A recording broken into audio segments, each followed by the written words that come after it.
yare de bebre beba wo but wo a wo ye ohuti na wo ye nyankopon ho tue ebi nka wo da yare na eba na nyame na de ba na say ye bone ne say de wo kasa sofo binum na de coronavirus ba ye omo na de ba na say wo ma set up spiritually did that. Okay. So what you say wo ma lay wo grounds ena empanimfo ne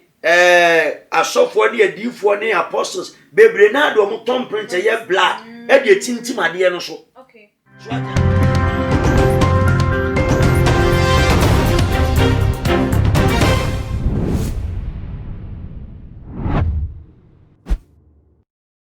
Mema obibia akwa basronko ede eba too much GH so mosonfo ekwesi kapa nenenso menemo edi ehye yi Ghana wahala dwumedie ena manigu so a mohwe na ebusuafo said say yare coronavirus edi ehim ewo wiase afa na nyina dodo na ebinum aba say ye wo ho anu aduru wo ho no ebinum nso so da bi ebi ni ho ne ho nkọ ne ba tese ye bobo ho hwe se de nkayare yi ebetimi ase ebetimi atu afiri wo memu na ye dwumedi a ye die ne dan no yetimi akọ no ye nya anu aduru enwie ye nanso so nkomhye foforo aba bepem a chese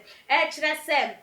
ye yare a chese anu odin a ehu che coronavirus ebeba se coronavirus enye ewu anasa senya tu di free wo mayi mu pa eno na eba beto aso na de ebeba de chese nipa ebewuwuo enu mu kristofo muslimifo wo mo keka ho chese ho enu na chese ede the insertion of chip nyina beba chese antichrist no ho na chese ebe start ya enisa na nipa wo de sa ensem we etu edwa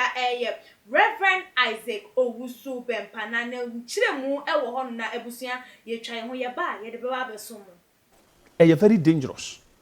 A time will come ebeba se ewiase nyina be ye baako na yenya only one leader eno ne yefra no the antichrist no wow ewiase nyina be ka bom ama ono ye benya only one leader eno America wo UK dende ni nyina one leader wow na sa one leader no ono no be control bibia wa asase we say so na eno na systems ebe koso eno na chip bi enema bi ebe kokoso na ohun se yare ya ba obi asuro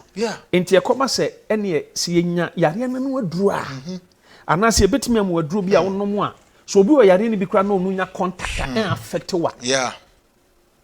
I believe so well do bia be person no so be nya sa aduru no bi ne dia wo no se be obi wo yare ni bi na oni ni nya contact ra yare ne nsa yes eno na o mbe gina so akase enti obi biara a ya ngo sa aduru ni bi no untumi ni nipa enya contact because yare no so sika mu kra VlRUS no timi begu sika na so yes enti se wango bi na se wo yare ni bi abetimi dia sai obi enti obi bia wango bi bia no untimi ntredi untimi travel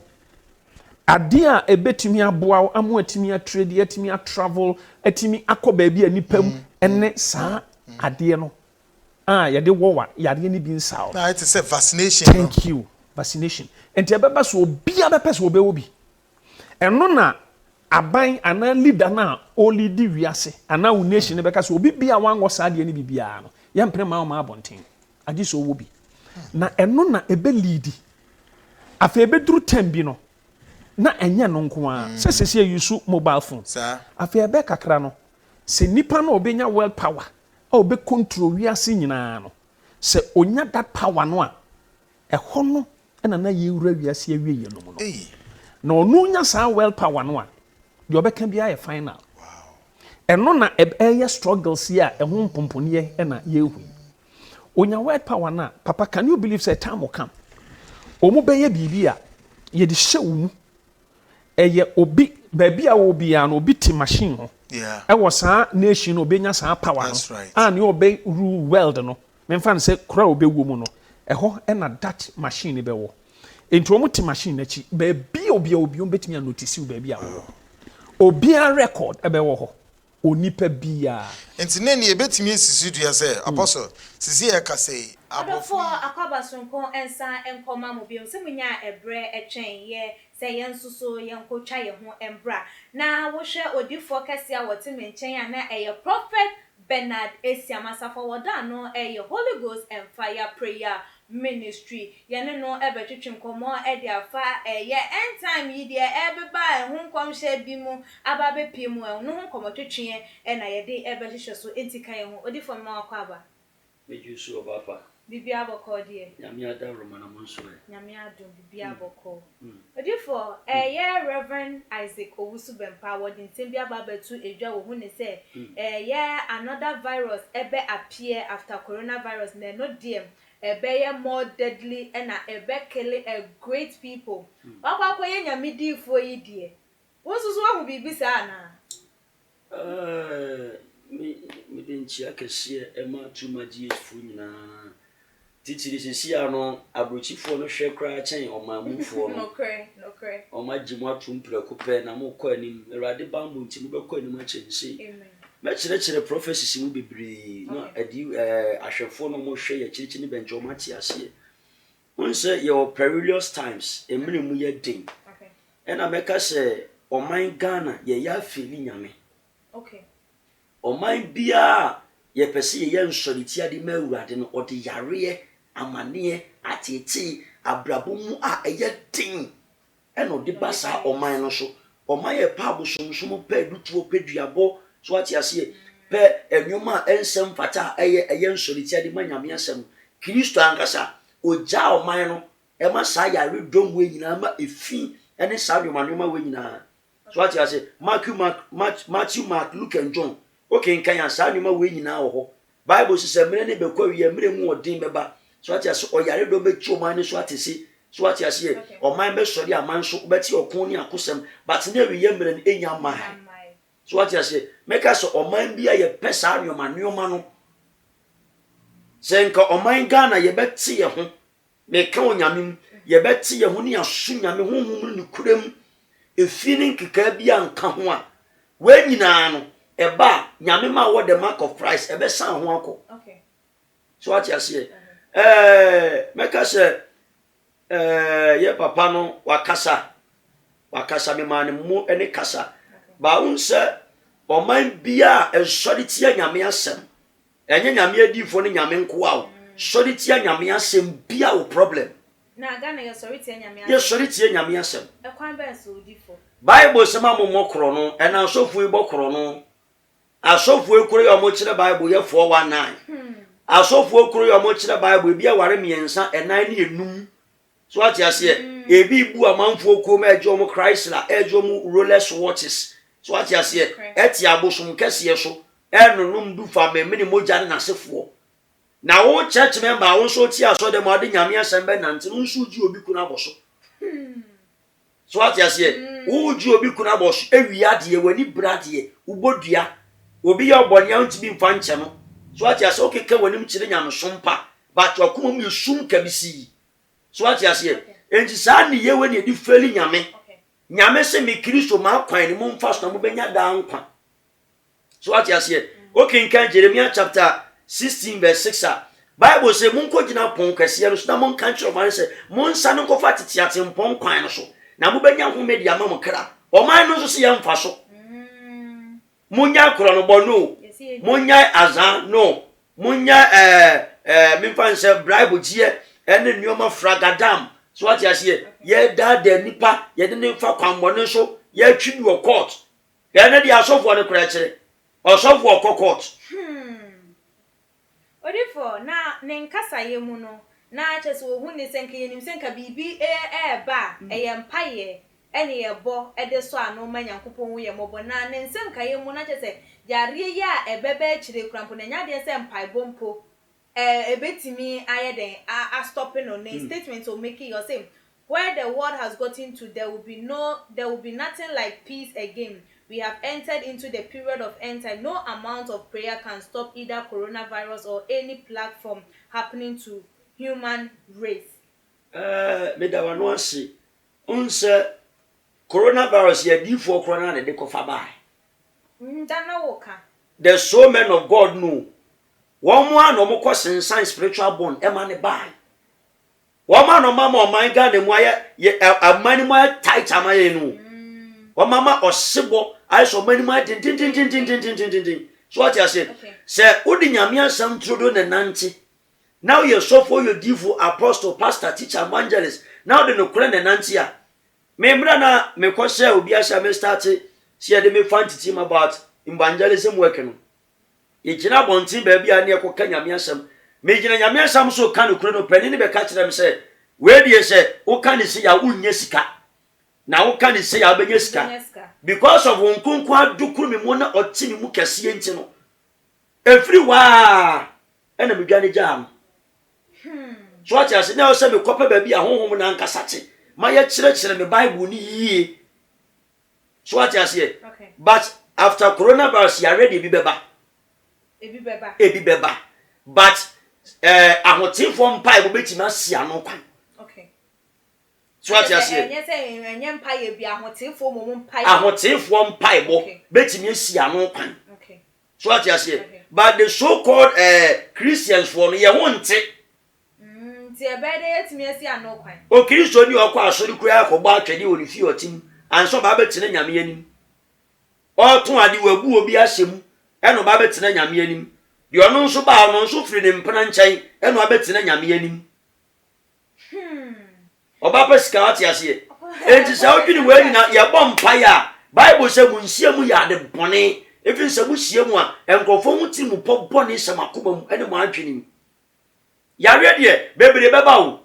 But wo a wo ye ohuti na wo ye nyankopɔ ho tue ebi nka wo da. Yare na eba na nyame na de ba na say ye bone ne say de wo kasa sofo binum na de coronavirus ba ye omo na de ba na say wo ma set up spiritually did that. Okay. So what you say? Wo ma lay wo grounds. Ena empanimfo ne asofo ne adifo ne apostles bebre na do mo tom print ye black e de tintim ade no so. Okay. So what you say? Ntoma pass lo mo sunsun mu. Ent akase be pie. But we are hunting now bomb pie in Yamimudium. Bible says, "We jarred Dawura, woman to me now you." Galatians chapter 5, verse number 16. Bible says, "Ojani de una mwana un samnasi." Okay. What year? HIV AIDS by become Ebola. Debbie. Ejia na usuro. Corona ebin cow. Ejia na usuro. One more bewu. Me say, Benedict, one more bewu. Bible said ye nyankopon hu tuani ye kura the mark of Christ. Yare de ba obesa ho akọ Psalm 91. Bible said oyare do mo na musum ensaya de se ade wi akete ebi nkamoda esan se nyame abofo no mudu mo sabo ntabayas. Enkante ne di mo moja na atwa mo wase de na usuro. Prophet. Papa. Na te yare ni de yenhwe ni mu se bi beba bai ahotefo ye mpaye ne betimi asi anokwa no na ya me bi hu ye ba ko ye empompo. Oh, okay. Empompo ebowa epai ya unni chebi na ukọ. Empompo enye mpompo ketua o. Ketua akese ankasa. Ebo ne pipe unni chebi off. But what okuta the mark of Christ no de ebi mem da. Na prophet enioma we nyina eba mo asofo no so de na mo ye de asi anokwan. Unse sesiano the antichrist, the false prophet, the false apostle, so ma doso. Okay. But ukowura baby a Kristo tia. Ebe ye den say the encampment of the wicked one betimi take you dominion. So what I say, obonefo ne bem obeto aba so. Ade bi ebe suma de aba so entimi nya so asade da. So what I say, okay, kan Exodus chapter 7, ekwa akopem 12 ro a. Yare bebre ne rade de ko Misrim fo so. Ba oman Israel fo ne de Oman nya bi. Ewurade. Kra bi anfa. Ewurade. Okumbofo ne bo de nkante be kumwom. Osemomfo aboa moja nya mo gate asensode ye. So what I say, odu obetwa mu akoba isi ade the mark of Christ. Okay. So what I say, oda o de jade dare kidusa asensode ne bo ne nim ne bo wanim. Yare obedwane sisi a. Prophet na on say yetete say ane emre bi be ba ye de chepo be hihye ye ho ne ho nkone ba ye papa yi wosi so ema what o chire mu say time will come our nations religion will fall under one system. Ebie mu no nso so no like we will be ruled by one person. ni nyina Bible mu so ati ase but a Christian for them parking kan na je say nya atesem keke say yet na mum nyame atwra nkasa ebebem okay onre rade osimi na me fira asase ka wi yensem ono de ne nsa bo ne boka asem me so nyame bi ne me sa omra de mpa mu nkan so ati ase me na me ton so ba wia me na me bo mframa me na me bo ahohom nyinara wana ne me se so ati ase enti sa odi nyame wei o papa ne sa nyame wei o twere na o da no a o se me de me yetete botan de o twere me na o twere me timpa no on hwe ase da se wumpa wo benya nkwa se ugidi o nyame mu a o se me Kristo mu nyame mu ahotoso na me mu nyame mu gidie se mpade na da minti enkwa bebam so ati ase o se mo de mo nyimadifo kronkron eni wa ka so mo nke mo nyimadifo mo wi apetesi eya azan 419 eka enisuade hu na mfiri mi awrade kira mu enye de enye omo prophet wo ma yete asese wo kwa wenya nisuade hu na wo behu ye yare bi ya pompo and so all the time I wo ba ha nyina enya de ese wo bebe kan ye wo mbo so emfa nkire wo bia na prophet Owusu Bempah so no ne nkom hyenkenye na nsen ya wo ko ye yi anko no so mo so yare coronavirus eba so phobia ntimi anka na so den na ekire de mutimi hunu ehu de ebesi nyina na so coronavirus ba de yenya ho popo ye bia se coronavirus me be ba me kai se me kan o montintan kesi se 2019 somewhere dwum ho me gina congregation mu ka se 2020 nipa be wu pa enti muma ye mpa ebo mu nya din won se eno ana ekoso ewuo no eba enye corona kra owuo na nkasa wetim but no okuta Kristo asenso de o ha no ewurade owo bofo ni du obetwam so ati ase obekwa akofa de onsu nyame ye de na twene nyaade na kwa asase ase but wo kra Kristo asenso okay kan Isaiah 65 verse number 20 a Bible say emu nkwala be di 100 years ansa no bo wodi mfie sei eti chifri 100 years mumfia we chifri 100 nyaka ne hu age abenya ansa no wu ba Bible say odibonye nya we di mfie 100 years de mi awrade ma dome no odibonye ni we di mfinsia oha otiase wa dome wo to be we shira won so oh awrade shira wa okay kan Psalm 92 verse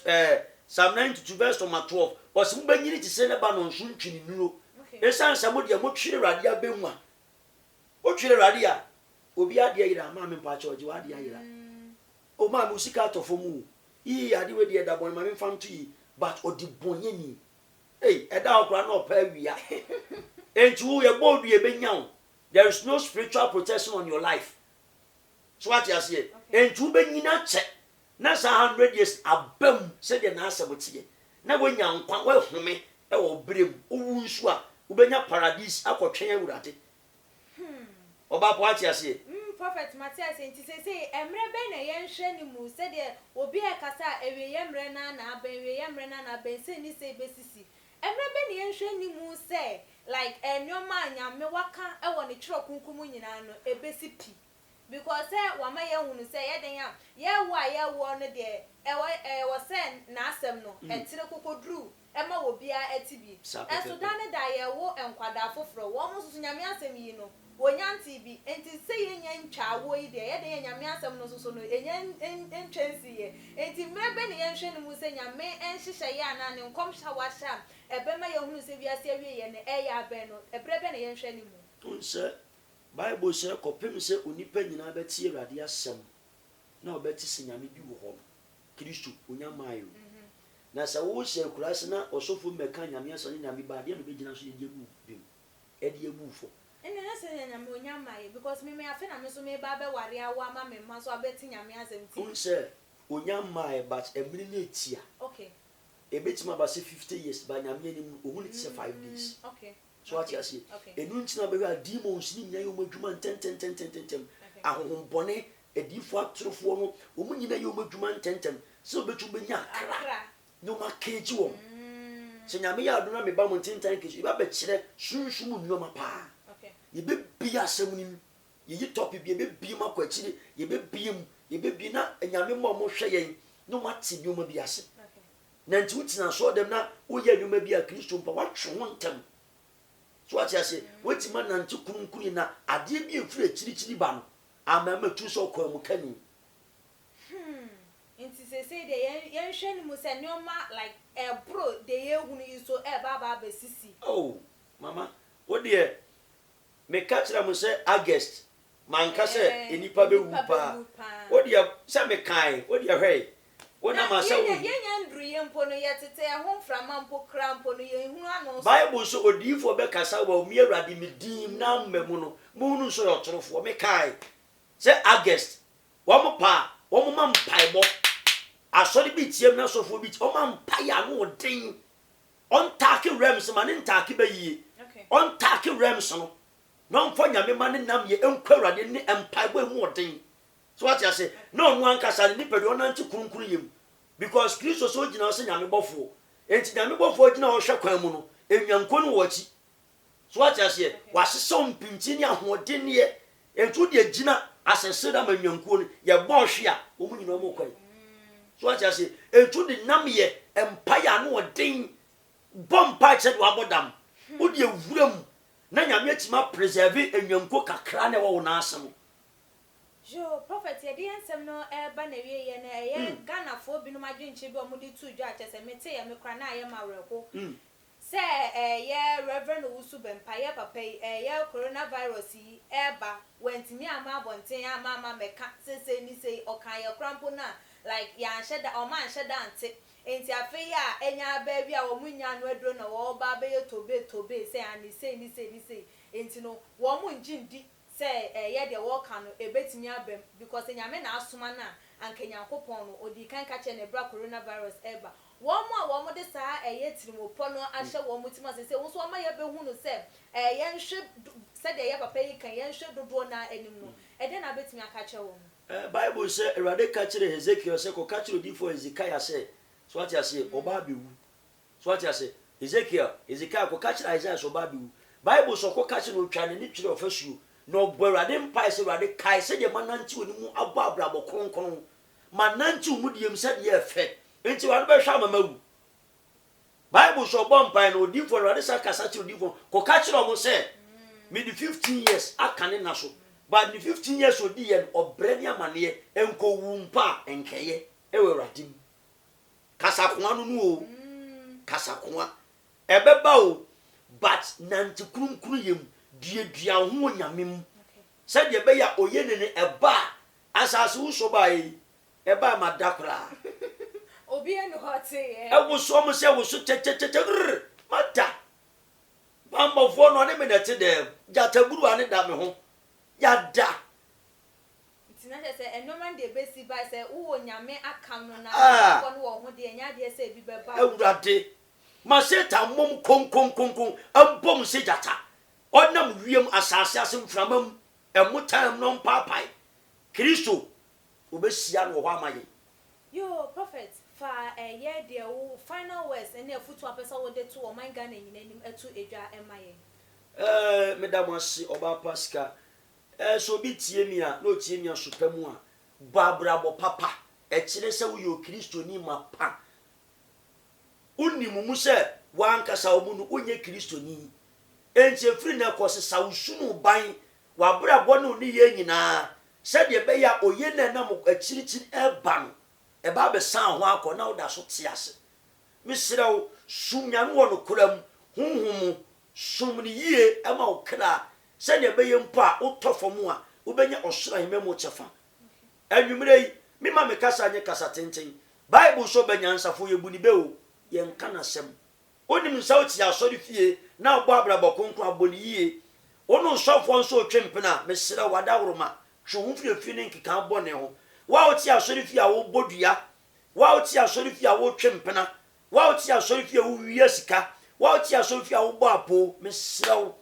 mesere anwumre yi encho na nipa die mia sumnyame ye ma okra na eweye mremu anyo yeraba manu otoba apa prophet for telephone number 2 idwamaye anwumre se opese utie ye na bia na atwetwe nkomo oha bi da wo so amane bi atiti bi pese agina ma wo a mesrɛ mo ye hia moafo bebre ye hia moa too much amama me so yasna ye ntimi mawo saa nso na ministry no mu nso ye hia moa bebre ofra mi ade wo haw ne wamane na eba ye say hia moa akade bebre to support the ministry 0249 631876 0249 631876 and answer 020 3851633 020-385-1633. Peace, shalom, bye bye. Yo, I was here for Apostle, Prophet Bernard Esiam, and yene no etching and como and no mijiri yes, so when ya a baby a one and someone will can yenu emu and tino who are in tribute who will be bound so person will can at the account. Memma will ring few crumples say, will be to me. I then actual would the no at the too much in your comment section, a back and kind at the amount. Like your videos, National Suma Ebusia for and your nominal of no soon tier and same way be no more so intimate and far and more mobra. Send your bay ya, every young brand a year bra and papa yes a man take ye can ye, no moon, mante, and no dear a BNC. Jumaqua, as I saying, Mama Juliet Ventures. Or no, and I just was so I saying, whoop and chancing, whoop blenders. Just a no ma would be see your kitchen. I'm our bow kitchen, a dimu, a hot war bow with me, a year no ma at their several warmer, at their year, Granama warmers, so a bomb on Sano say, or bear ye, will no ma a kama, a Mama Juliet Ventures, and a Ubenya, a yes, and no ma assault to name. I bet me up on a number, I will screen no as soon as natural train and como. Me, I made you made a watch me, any a clear sick up, ye besaneshia.